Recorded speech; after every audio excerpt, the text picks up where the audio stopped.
have our AI in Industry event, we've invited some top speakers to talk about how AI is changing their specialist domains. We have speakers from healthcare, finance, electronics, and power and energy.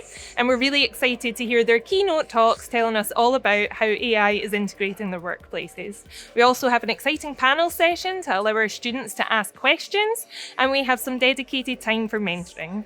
A lot of students have really in-depth knowledge about AI, but certainly just like one pocket of it. So certainly a lot of people that we're seeing have a lot of knowledge about LLMs or agentic AI or specific architectures, but don't have that breadth first knowledge of how it can be used worldwide, which is why I think AI industry events that are introducing students about what AI can be used for in the wider population and the wider industry, I think these are really important. Obviously AI is a massive focus for me and my team at the moment.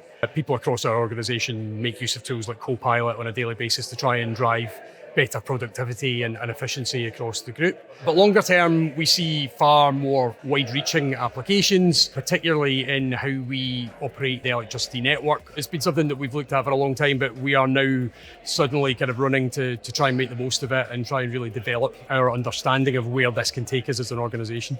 Within any healthcare sector, there's a lot of inefficiencies going on, a lot of very long waiting times, a lot of staff doing the same task over and over again that could be repeated.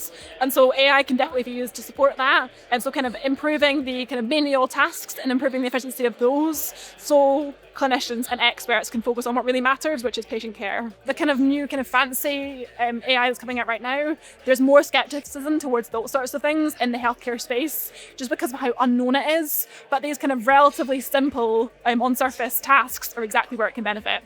If where AI has got to today stopped in its tracks and stopped development right now, it would still take 10 to 15 years, I think, for most organisations to really catch up and apply all of the benefits that they can.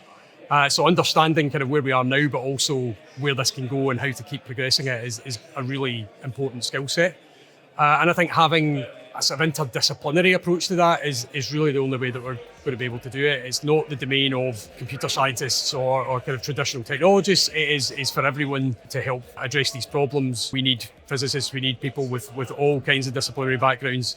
Getting education into universities about the problems, the challenges, the benefits, where it can really start to improve the world.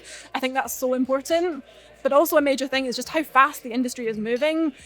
By the time an undergraduate starts and finishes, the AI industry will have completely changed. So I think universities really need to be on top of that innovation and keeping on top of any technical advances that come out.